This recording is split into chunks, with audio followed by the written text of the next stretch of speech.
welcome to the next episode of the Medic on the Mic podcast. I just got done having the most incredible conversation with a good friend of mine, Sara Moore, and I actually officially got to meet her today, and we're going to talk about autism, and it's probably one of those impactful conversations I've had. It hits home not only for me, but also because, my little man, he's got it going on too.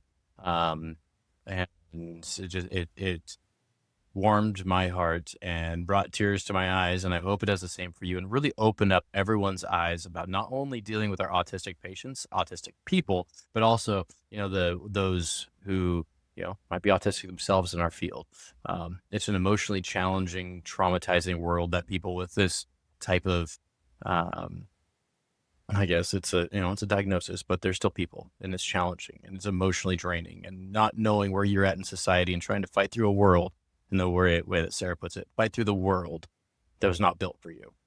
And she has some great information, and I can't wait for you guys to hear it. So I'm going to bring on Sara here in just a second. But again, thank you for being here on the Medic on the Mic podcast. I'm your host, Brandon Heggie. I didn't say that earlier. And this is why I am doing this, is opening up these conversations for everyone to hear about all the nooks and crannies of the things that are just different that we don't touch on in our day-to-day EMT classes, paramedic school, whatever, life in general. So if you have any questions, reach out. All of our contact info is going to be in the show notes and description. And if you have any questions for me, same thing. So reach out. Otherwise, enjoy the show. And I cannot wait to hear what you have to think about our conversation with myself and Sara Moore. So enjoy the show. There we go. All right. Well, welcome, everyone. I want you all to meet Sara. Sara's here with us from the East Coast. I'm going to let her introduce herself by saying it's going to be awesome. We kind of a topic of autism and EMS, and I'm sure patients too, and all that. So, Sara, please introduce yourself, and I can't wait to get going on this conversation. So thank you for being here. Thank you for having me. My name is Sara Moore. I'm a paramedic of almost 20 years. Like many people, I grew up in EMS. My dad's a longtime EMT firefighter. So growing up, he gave me two wise pieces of advice: go to law school and stay away from the fire boys. Didn't do either one of those. Went to paramedic school about 20 years ago after graduating from college. Married a fire boy. Learned why we don't marry fire boys. And but I have 3 kids now.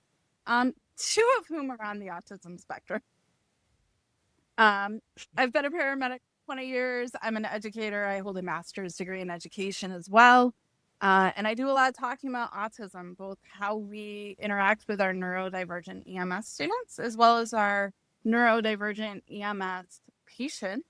And I'm kind of moving into a really interesting topic of how do we handle the neurodivergence in our EMS employees? Because there is no study, but I would hazard a guess the majority of people who find themselves in EMS are either ADHD or autistic, and somewhere on that neurodivergent spectrum. Right on. So, when did you start? Obviously your kiddos. Which how old are your kids? So my oldest is 15. They're 15, 13, and 8. My 15 and 13-year-old are both on the autism spectrum. I knew with my youngest pretty early on that he was probably autistic. I have an autistic sister, and I had worked with developmentally disabled and behaviorally challenged kids in the couple of years between college and paramedic school. So when he started having some traits of autism, I was pretty sure what we were looking at. We got an initial diagnosis, did some school drama, got an official diagnosis when he was 8, just because wait lists are so long. And we were on a wait list 3 years, and then we were able to get into a really solid neuropsychiatrist who told me everything I already knew. But we had that all important piece of paper. Yeah, it's crazy. Just that piece of paper does so much, because we're talking, Right? kiddos. Like my oldest, he's got autism, ADHD, and I didn't know what to think of it at first. My wife was all about it, and then we went and saw our pediatrician. She's like, "You should probably go talk to these people," and finally got into a pediatric neuropsychologist, and She's Yes. like, oh yeah, here you go. And then we got the IEP for the individual education plans and Hmm. all this stuff. And it's a whole new world of resources and things. Once you get that label, so, or Yeah. diagnosis, I should say, it was kind of a label, I think. You just have It's a to label, kind of run you it. know. It's a Yeah. So, it's a description. So yeah. So so what kind of brought you to obviously the education with your kiddos, but what brought you to like sharing it more with everybody else? so when my son was 10, I was his dad and I were actually working together on the ambulance that day, and we cleared a call. We were going back to the station, and my phone rang, and it was Josh's school. And the school secretary said, "Oh, Mrs. Groover, everything's fine. You don't have to come, but your 10-year-old son is in handcuffs." And I said, "I'm sorry, my 10-year-old son is in what?" And she said, "You don't have to come. Everything's fine, but there's been an issue. The sheriff's department is involved. Your 10-year-old son has been in handcuffs for 45 minutes." And I said, "Oh, yeah, I'll be right there." We were like 5 minutes away, but we have lights and sirens. So we made it in two. And we pull up and I walk in and I'm like, "Okay, I'm Josh's mom and I'm here to pick up Josh." And she said, "Oh no, no, we can't take you back." And I said, "What's wrong?" She said, "The nurse has to evaluate him." And I said, "Okay, has there been an injury?" And she said, "Oh no, no. Um, but our protocol is anytime there's some kind of restraint, the nurse has to evaluate him to see whether or not we need to call EMS." As I stand there, my paramedic uniform and my paramedic spouse and my paramedic student, my paramedic ambulance sitting out there, and I say, "I think we're fine. Take me to my kid." So they came out kind of, and we're walking down the hall, and the SRO and two sheriff's deputies, like, and the principal. It was a full shebang. We're walking down the hall, and I can hear crying. And if you're a parent, you can pick out the sound of your child's cry among the cries of 1,000 children. And so we're walking down this hall, and I can hear him crying, and he's saying, "Mommy, mommy, where's my mommy?" Because nobody told him I was coming, but he knew mom was going to show up and kick some butts here. So we get there, we're walking down the hall, right? And there's a door, and the door has a window. It's one of those solid doors. And I look through the window, and there's my child, and he's sitting in the middle of this room all by himself on a metal chair.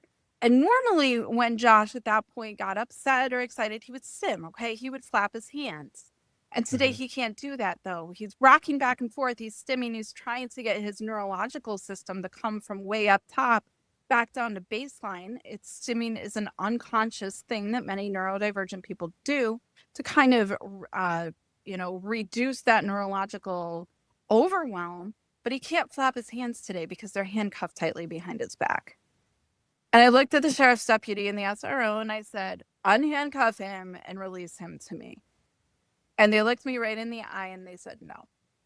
And I will spare you the details of like what happened in the next 30 seconds there, but two things were accomplished. They unhandcuffed my son, and nobody in that entire building was left with any doubt which parent he gets his temper from. It's me. Mama Bear was in full force. And long story short, they released him to us. We de-escalated the situation. And the next morning, Josh was fine. He went to my mother-in-law's. I was off at 5. He swaying for a little bit. He re-regulated, and he was fine. I'm not so fine. And I've worked in EMS for 20 years. My dad has been in EMS for many, many decades, since like 1972. So what happens when you grew up in EMS in a small town? You know everybody. And so I started making phone calls. And the next morning we had a meeting with the chief of police, or the sheriff and the undersheriff and the chief of something, and like all of these people and their attorneys and my attorneys, because I had an attorney by then. And the sheriff looked me in the eye and he said, "Sara, we're not trained for this. We want to do the best we can by the autistic people we interact with, but we don't know what we're doing. We are expected to show up in the middle of a chaotic scene and just handle it, but we don't have any training when it comes to like this neurodivergence." I'm like, "Oh, I can fix that." But I went home and I got on Facebook, and this was several years ago now. I got on Facebook and I put up a poll and I made it public and it got shared. And I'm like, as a first responder, how comfortable are you interacting in a crisis situation with somebody who has autism? And the results, super scientific poll, right? I got like 120 results, very self-selected, but the results were that 90% either said they were somewhat uncomfortable or very uncomfortable interacting with a patient who had autism, especially in a crisis situation. I thought, we've got a problem. We as EMS, and again, we're going back several years, but I thought, we have a problem because not just police, but we as EMTs and paramedics are also asked to show up on these scenes, and it's chaotic and it's loud and people are dysregulated and people are upset, and we don't have the training to interact with a patient who's neurodivergent. My EMT class, I think we had 2 hours on special population. I mean, granted, it was 1,000 years ago.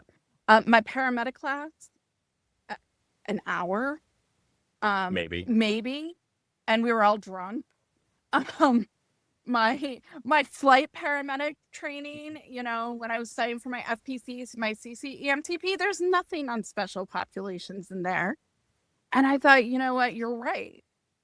We, especially as the rates of neurodivergent grows, we're going to have more and more interactions with people who are on the autism spectrum, and we're not equipped for it. And so that whole very long story is kind of how I got into doing this speaking and this teaching, and I create sensory kits and hand them out. That was like 5 years ago. I've done my lecture over 200 times now, all throughout the United States, written a bunch of articles. So it's, it's getting there. There's other people throughout the country talking about this too. But overall, I feel like we are not properly equipping people for what they're going to interact with out on the streets. Wow. It was like a wholly memorable, powerful story, especially for getting this entire process started. But I know every single person who's listening to this, watching it, whatever, they probably have been there. They've seen a kid in handcuffs before. They've seen, Right. even an adult autistic person in handcuffs before. And, like, for me, it breaks my heart because, like, I feel my boy and have that mindset Right. and everything. And there's that, and it's the whole term of spectrum. Like, the spectrum, it's very vast. It's not very like, large. yeah, it's not just the kids or people who, can't regulate all their, non-functioning in many facets. There's just little things that spool them up. So that is incredible. So did you guys end up doing like ongoing, you start doing training for the school and the local sheriff's office and all that type of stuff? So I went in and we've trained the sheriffs, that particular sheriff's department.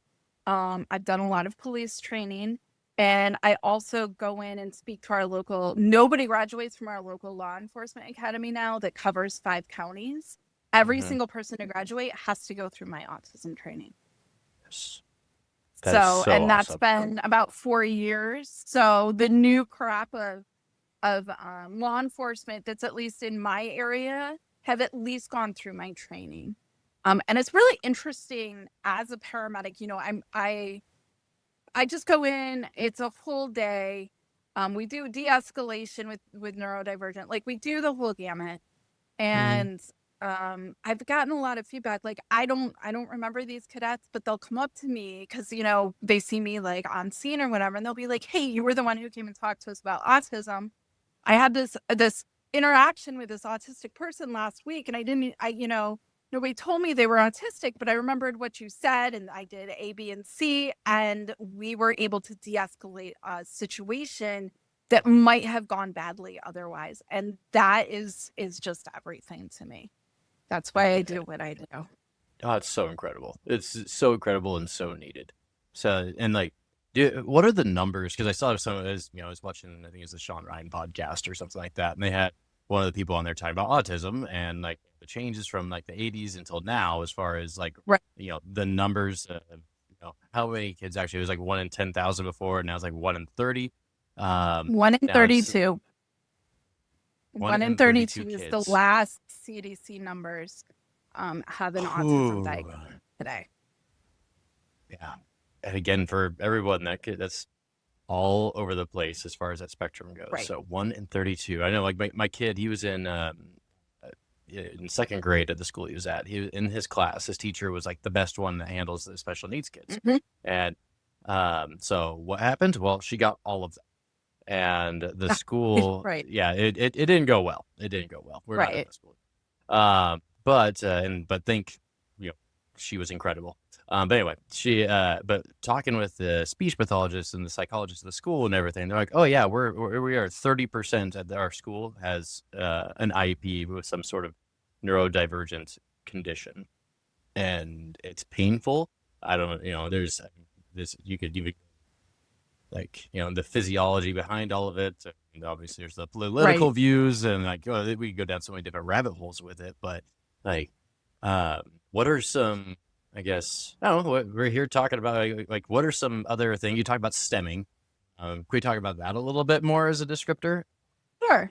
So one thing to remember when we're talking about autism is it's a construct, right? It is a word that we use to describe a cluster of symptoms. Now, not everybody with autism is going to have every one of those symptoms.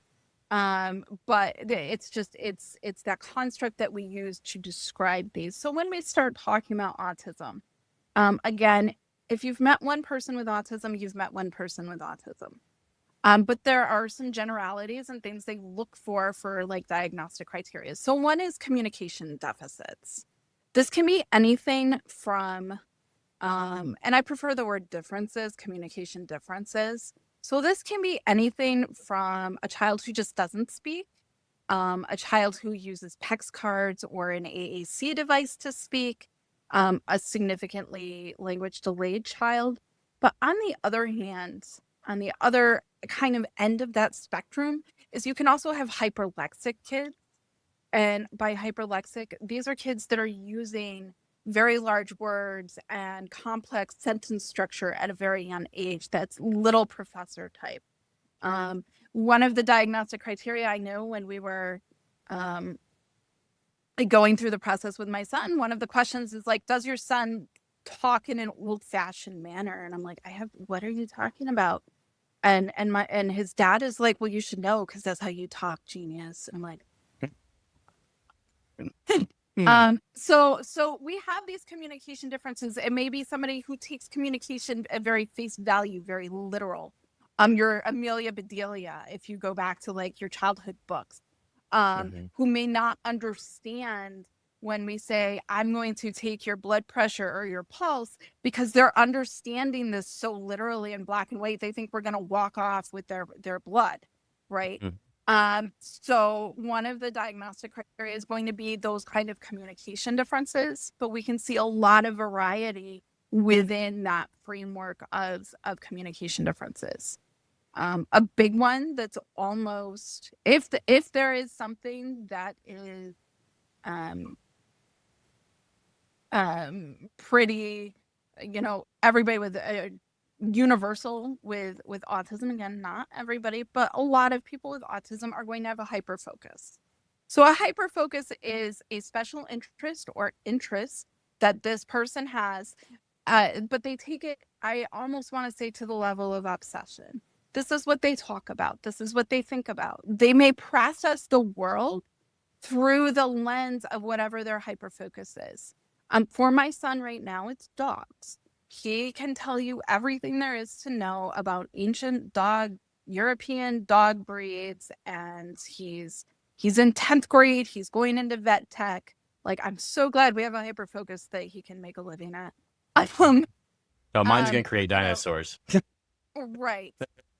So that's what he talks about. It's almost a joke in my house, how long before after Josh gets off the bus, how long is it before he starts talking about dogs? It's about 32 seconds. But this is what he talks about. He asks his teachers about dogs. This is what he uses to communicate. He may not be able to go up to you and be like, hi, my name is Josh, and have that kind of back and forth conversation, but he'll come up to you and be like, hi, do you have a dog? What's your dog's name? And he'll converse with you about dogs. And he's a 15-year-old boy, right? So I'm checking internet history here, and it's always like, ancient dog breeds and how do you train a dog? And I'm like, oh, cool, we're cool. We're doing funny good. pictures of dogs, dog memes. And I'm like, outstanding. Keep it up, bud. Yes, this is good. But then you have my 13-year-old daughter, and her hyperfocus is some Disney movie or show, Oh yeah, we're Descendants, all in TV. size, Is TV within and 5 seconds. Owl House.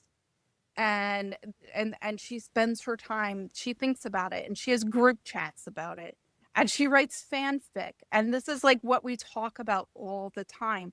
But she'll go into the animation types and things that I don't understand. But that hyper focus is something that we can use when we interact with our patients. I'll ask, what are they interested in? Are they interested in Pokemon? Are they interested in horses? And I will use that to try to build rapport and engage with an individual with autism. And I'll let them info dump. Info dump is another very typical characteristic of both autism and ADHD. And this is just where they're just going to spew out everything that they know about a subject. So when we took my son to go when we finally got off the wait list and we're in the office with this neuropsychiatrist, and we've gone through this whole 3-hour process, and he sits down across the table and he's like, here's some of the things I've seen with your son. And he's like, and one of the things his interests then were like, I don't know, a medieval something or other. And he's like, and Josh just sat here for 25 minutes and spoke on this topic forever. And I'm like, but that's not abnormal. I'm like, at his age, I once talked to somebody for a whole hour and a half about the Civil War, and the neuropsychiatrist is like, well, we know where it from. He's like, you do know autism is genetic? And I'm like, yes. And then I info dumped for 10 minutes on the genetic components of autism to the neuropsychiatrist with 3 PhDs. And then I was like, oh. And my spouse was like, oh. And the neuropsychiatrist is like, oh. I'm like, yeah. So, geez. He's like, were you awkward as a child? And I'm like, what was your first clue? But so we can use that. And sometimes I will use that info dumping. My hyper focus is EMS education and autism. So it works great. There's a place for all of us. We can go for hours. I know. But so I'll use that though with patients I know have autism. I'll be like, what's their special interest? And then I'll just let them info dump. Just tell me, monologue with me. Tell me everything you know, because I'm building that rapport and I'm building that engagement. And I understand that's how this person communicates, and how, my goal is to get them to the hospital as easily as I can. And for somebody with autism who's also likely to be rigid, to struggle with transitions, to struggle with the new things are scary. Change. Lots of anxiety. And so I'm scared to go to that hospital because I've never been to a hospital. I don't know what it is. I don't want to go. And now we're building up. And now we're becoming emotionally dysregulated. Our nervous system is dysregulated. And that can lead to an altercation, and what we don't want is, I love my LE side, but I don't necessarily want them involved. I don't want to get to the point where we're doing, chemical restraint or any kind of restraint. So my whole goal in these interactions is to reduce that possibility. And so I'll use all of this, what's your special interest? And then we'll talk, and then we'll build rapport. And I have pictures on my phone of the stretcher and the inside of the ambulance and the hospitals we're going to. Would you like to sit here? And we'll look at them, because I know many people with autism struggle with transitions and with new and frightening things. So I do everything I can to try to reduce that overwhelm. Because what all of this leads to is a neurological overwhelm that can lead to a meltdown. And what I don't want to do is get to that point. Absolutely. Wow. That is like making my heart beat really hard. I just speaking so many levels to everything I feel. Yeah, have you actually, I just recently watched this with a friend of mine, The Rehearsal. It's on the, I believe, HBO. I have not. Dude, you should watch The Rehearsal. I should watch The Rehearsal. Yeah. Write that down. Yeah, so it was so it's a comedian on the HBO, and he actually started off as like it was like times in which people have a hard time communicating. They want something out. So he built a whole scene of like, this is the bar that they're at, like to the T, exactly the same bar. And they go through, like, they have hire actors and they rehearse like the entire event. Well, they didn't realize, because the second season he did, it was all about, it was actually aviation emergencies, like commercial airplanes crashing and the communication between the pilot and the first officer. And he didn't realize when he was doing all his research or trying to figure out why they had these issues, that his first season, actually, they use it as an educational platform for autistic kids. And they have a whole... Oh, wow. Yeah, because they use it. It's like, wait a minute, if we can like intermix them into something like you're saying, like you have your phone with the pictures of the gurney in the hospital and all that. It's like, you just say, hey, like they built an entire terminal of the Dallas airport in a warehouse, like to a T. And they walked these kids through it. They're like, this is what to expect when you go through it. And they're like, oh, I'm comfortable now. And just giving them those forward steps, not even making them move, is that is so incredible. I didn't even think about having that on my phone. Like that would be perfect. So what I did, and another thing to remember, again, if we've met one person with autism, you've met one person with autism. But overall, in generalities, many people with autism are very visual learners. So we can describe something, but they may not be able to think about that in pictures. So what I did was I took a picture of like I said, the inside of the ambulance. I took a picture of the stretcher. I went to the hospitals. I live in a more rural area, so we only really go to 3 or 4 hospitals. I went to those hospitals, and I took a picture of the ambulance bay. This is where what you're gonna see when we get out. And then with permission, I took pictures of, an empty patient room in each hospital. So like once I knew which hospital we're going to, I'd be like, well, this is what it looks like in the patient room, and this is the type of bed. And anything I could do to kind of front load their experience to give them a mental picture of what to expect goes a long way in reducing that kind of anxiety. Because when you have a neurodivergent brain, you wake up every day in a world that is not meant for you. And you spend all the time feeling like everybody else has some kind of code book that nobody gave you. And you spend so much time and emotional energy just trying to figure out what the hell is going on and how do I react and what do I do? So you finally get to the point, right, where you have these routines, you have these touchstones, that kind of, it makes the world a little bit easier. I eat the same thing every morning when I wake up. It's a glazed chocolate donut and a refresher from Dunkin'. It does get expensive, but it's good. But that sets the tone for my day, because I can start with something familiar, and I kind of jump from touchstone to touchstone with those familiar things. But when we're taking people and we're taking them out of their familiar environment, right? And we're going to take them to the hospital, and there's lots of people, and there's noise, and there's lights, and it's all, they may be in crisis, they may be injured, they may be in pain. And anything I can do to kind of reduce the anxiety of the unknown, because I know that they're exhausted living in a world that isn't meant for them. And so when you live in a world that's not meant for you, that creates anxiety, because you never know what's coming next. And are you going to understand it? Probably not. So anything I can do to kind of reduce that for my patients, I try to do. And like I said, the sensory kit is one thing. And then I put it on my phone for a while. And then I went on like one of those someplace online and uploaded the photos, and I create a book that I carry with. It was like $5 to just develop this book of pictures. So I'll sit with somebody. I'll be like, well, first we're going to do this. First we're going to do this, then we're going to do this. And then this is what's going to happen. And I will try to front load as much of that experience and make it as least scary as I possibly can for them.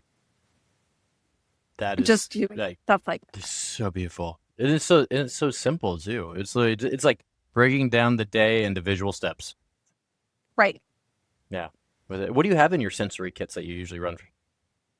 So besides the little popper, like fidget stuff. So I have fidget poppers. One thing that I was kind of careful with was I wanted things that were fairly easy to clean, and that could not be choked on, or if you bit into it, it wasn't going to hurt anything. And if they threw it at me, I didn't want to get hurt.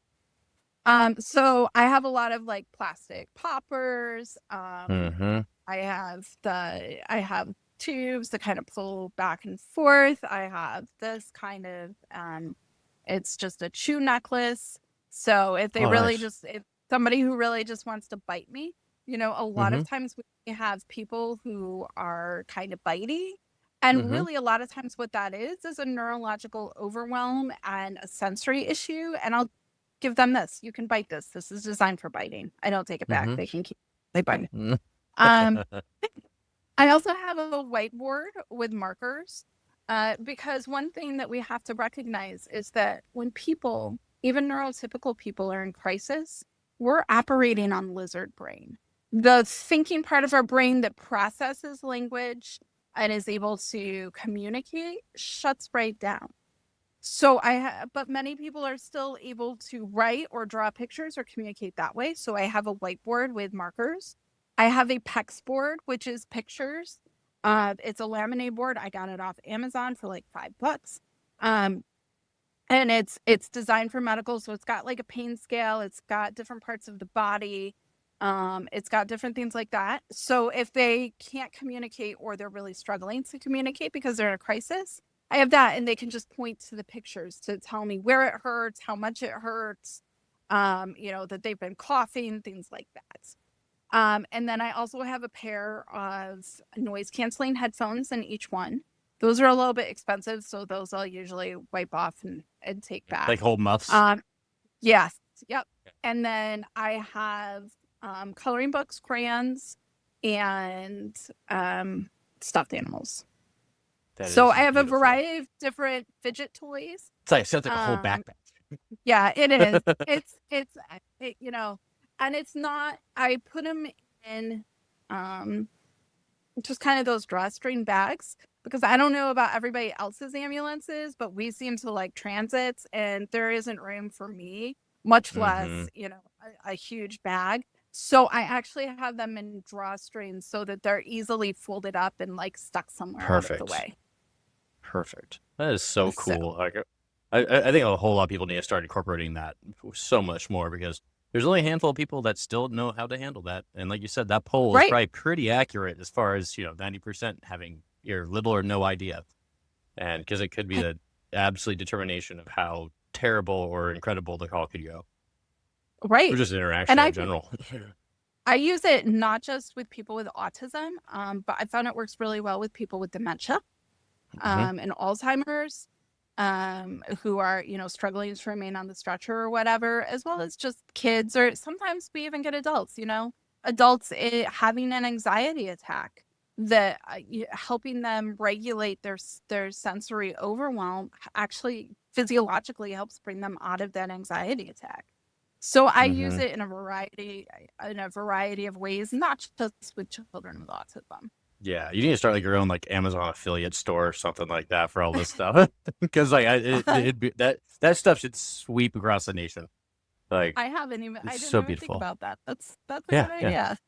Uh-huh. Just put out Build those your links own. and yeah, just Yeah. let everyone know. Hey, I get a little kickback, but you put a lot of work into it, so you deserve it. So So that's incredible. Wow. Now, I guess, I mean, I'm sure we can beat this horse to death for a very long time, but I think a lot of other people, including myself, why are so many people in EMS most likely neurodivergent in some way or another? Because so I, there's that kind of hits my heart, and I think after my mental health right. leave and my psychologist calling me out on a few things, I'm like, oh, that kind of makes some sense. Um, truthfully, I think we thrive on chaos. Now, this is Sarah opinion, okay? There's no Oh, I like scientific opinions. answers. Nobody's done this research. Anecdotal Um, opinion. don't tempt me with a good research project. Um, but truthfully, I think that those of us with autism or ADHD, we love the structure.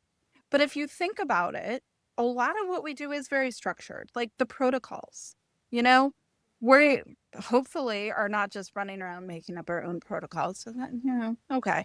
Hmm. But we are given that structure. But within that structure is chaos. And we thrive on chaos. We're comfortable in chaos. Because if you think about it, and I went and was officially diagnosed with autism at the age of 38. Um, if you think about it, and I look back on my growing up, like, it always felt like I didn't understand the world. It was chaos for me. But that's what I got comfortable with. And there's some scientific research that, like, we're lacking, neurodivergent people lack in dopamine, and there's an awful lot of dopamine hits and fire in EMS.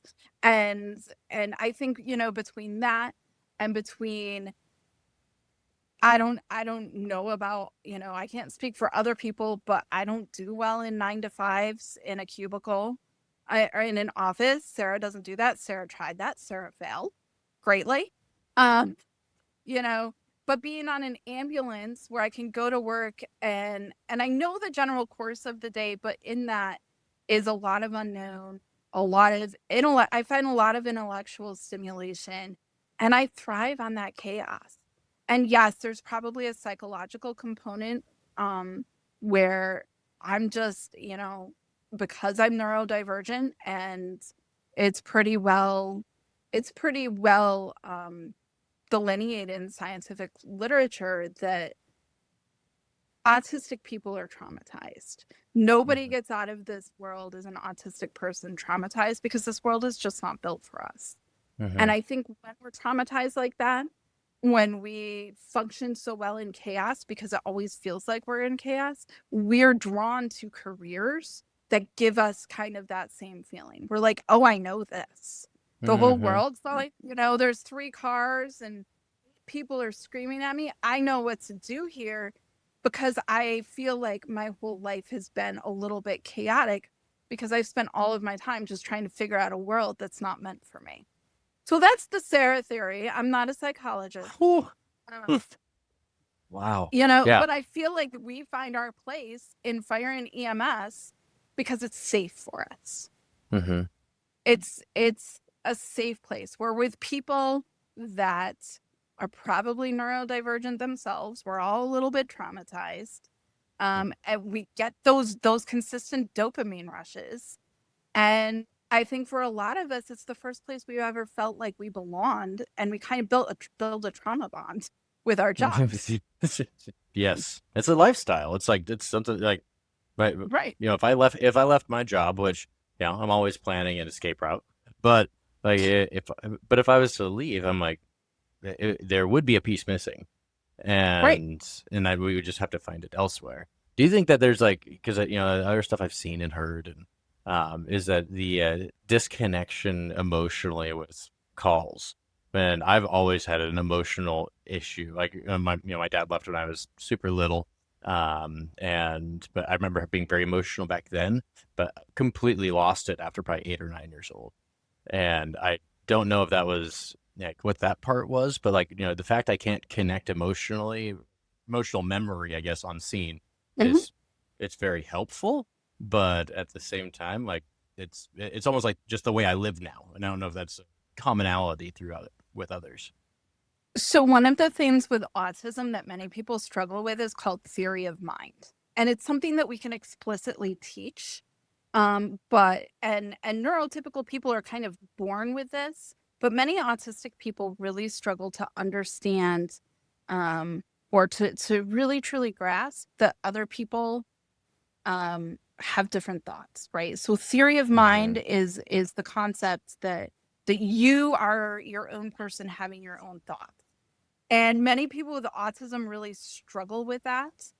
And so I think one of the things that probably does help us as EMS providers who are neurodivergent is, if we do kind of struggle with that theory of mind, is that looking at a person, we may not be able to, we're not necessarily people who feel everything that somebody else is feeling. I'm able to set all of that aside and be very calm on scene. And it's not that I'm a psychopath or anything like that. It's simply that the way my mind works is I'm always categorizing things. I'm always like, first we do 1, 2, and 3. And then, but I'm not necessarily looking at the patient and feeling their pain, because that's just not the way my brain works. So the there empath type thing. Yes. And thank God for people who are like that. I wish I was. I am very sympathetic towards my patients. I want to help everybody to the best of my ability, but their feelings just don't, I think, compute to my brain the way that maybe it would in a neurotypical person. So I'm able to set emotions aside, I think, a lot easier than maybe a neurotypical person would be. Now, Mm-hmm. does that mean that it doesn't hit me later on? Yeah, it does, but I'm able very specifically to separate myself in that moment. And then, sure, we all let that trauma build up right till it explodes because we're all Mm-hmm. super, super healthy. Um, but at least in those moments, I've found that my brain is really, really, really good at compartmentalizing. And if you read a Mm-hmm. lot of like lived writings by people by autistic adults, is they report that kind of same thing. They're very good at compartmentalizing, especially interactions with other people. Mm-hmm. Wow. Yeah, that totally makes sense in every single way. Not, I had a conversation a couple of days ago actually with a friend of mine, and we were talking about the whole autism spectrum and kids and diagnoses and all this, and almost like the ideology that he kind of brought up was like, it's almost like a fad, like, everyone's getting the tisms lately, and Right. I'm like, okay. I'm like, is it, and it's like, is it an excuse or is it actually something, or is it just so broad that it can cover so many different angles? And have you had to deal with that conversation with many people at all, or? So in 2015, the DSM-5 changed, and that's the diagnostic criteria manual for all Mm-hmm. kinds of mental health disorders, developmental disorders. And so what they did was they took out Okay. Asperger's, and they just they put everybody under the autism umbrella. And so Gotcha. that's one of the reasons why we are seeing this increase is that people with higher functioning autism, like myself or my daughter, who 15 years ago would have been diagnosed with Asperger's, we're just autistic. Everybody's Okay. just autistic. So broadening that, I think, did change that conversation, especially when it comes to people with more severe level 3 autism. Mm-hmm. And it's a wildly different experience for somebody like my daughter who's very high functioning and somebody who may have like a level 3 autism where they may struggle more with communication, they may be nonverbal, they may need complete one-on-one support. So I think broadening it has kind of led to um that increase in diagnoses. And we're also seeing the increase in social media diagnoses where people are Mm-hmm. watching something on social media and they're like, oh, yeah, I fit 3 or 4 of those. But they may not really qualify for a diagnosis. But we are seeing, a lot of self-diagnosis, which honestly, for people who have done their research, is very valid. Um, Mm-hmm. but yeah, I think overall there's such an awareness right now of autism, and people are seeing themselves reflected in some of these characteristics. So it'll be kind of interesting to see in the future if they kind of narrow down the criteria a little bit more or Mm-hmm. separate out a little bit more. But the bottom line is that many, many, many people out there need some kind of support in their Mm-hmm. daily life, whether it's anxiety from having a neurodivergent brain and they just need a little bit of support in the workplace or, to get onto our stretcher. While also recognizing there's people who need really significant levels of support and how can we best help them as well. So the spectrum is definitely broad. It's huge. Wow. This has been so incredible. The now if so say if someone wanted to, like, if they couldn't get Sara to come out and do a lecture for them, or even if you could shoot, we'll get all your info and I'll get all posted and stuff. But like, what are some resources in which someone today can go and get a little bit more information on all this stuff and how they can incorporate into not only their daily life but their practice in general? Um, so truthfully, as far as there is an organization called A Little Bit of Grace that does some work with first responders and autism. A lot of states have started putting together toolkits Your state EMS website may have that, just information on interacting with people with autism. And then some of the larger national autism organizations will often have a fact sheet for EMS providers or first responders. So, and another thing, it's more on the law enforcement side, but we may see it too in like car accidents. It's called the blue envelope. The blue envelope campaign has gone nationwide, and what it is for somebody with autism who's a driver, they may have a blue envelope where they keep like their registration and their license and all of that, but it clearly identifies them as autistic, and it will on the front. It has instructions to the person who's being pulled over, like keep your hands, where they can see them, like very, very specific instructions. And then on the back, it says to the police officer, hey, this person has autism. They may not look you in the eye. They may not speak in like a normal cadence. A couple of other just tips on how to communicate. You can put a parent or a guardian or a liaison if they want to talk to them, things like that. So that's something that we may see out there as well. It is for law enforcement, but we may see it in car accidents or things like that. Somebody just, That's incredible. walk up and somebody hands it to us. And so this way we know the person is on the autism spectrum and maybe can adjust our communication style or whatever emotional or psychological support we're giving, accordingly. That's all so cool. That is so cool. So what's your next steps from here? What are you working on? So, on the lines of that, and I haven't really announced this. This is my first announcement. On the lines of that blue envelope, I know. What's Sara doing next?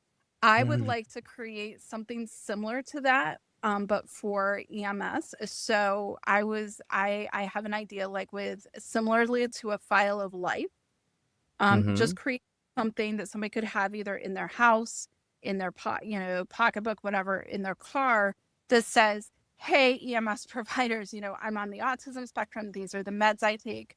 This is my special interest that I like to talk about. I may not interact with you appropriately or look you in the eye, etc. Just a little fact sheet, but here's some ways to communicate with me. And so if we go to, an apartment and somebody is on the autism spectrum, I would like them to have kind of that little, similarly to a file of life that they can just hand us instead of having to explain I'm on the autism spectrum and this and that. Because when you're in a crisis, when communication is already hard, it's even worse. So my goal is to create that and distribute that at least locally, see if there's interest. I think that would be very, very beneficial. Like even like get post on the fridge, like a right DNR order type thing. It's like, yeah, take a look. Right. Look at the fridge. Here's somebody to call that can help me communicate with you or the person that I'd like notified. Because a lot of times calling mom or dad and is even with an adult with autism or somebody they trust that kind of knows them and can help walk them through this crisis situation is huge, and can also help guide us into their desires, their wishes, what's a trigger for them, things like that. So that's all good information that it would be super helpful. I've found as a paramedic to have is what triggers you. What do you like to talk about? But these are not things that somebody may be able to communicate to me in those moments. But if I have just, that little 3x5 card with this information, I'm autistic. This is what I like to talk about. Please don't do this. This bothers me. This bothers me. Here's somebody you can call. That kind of information for me as an EMS provider would be very helpful.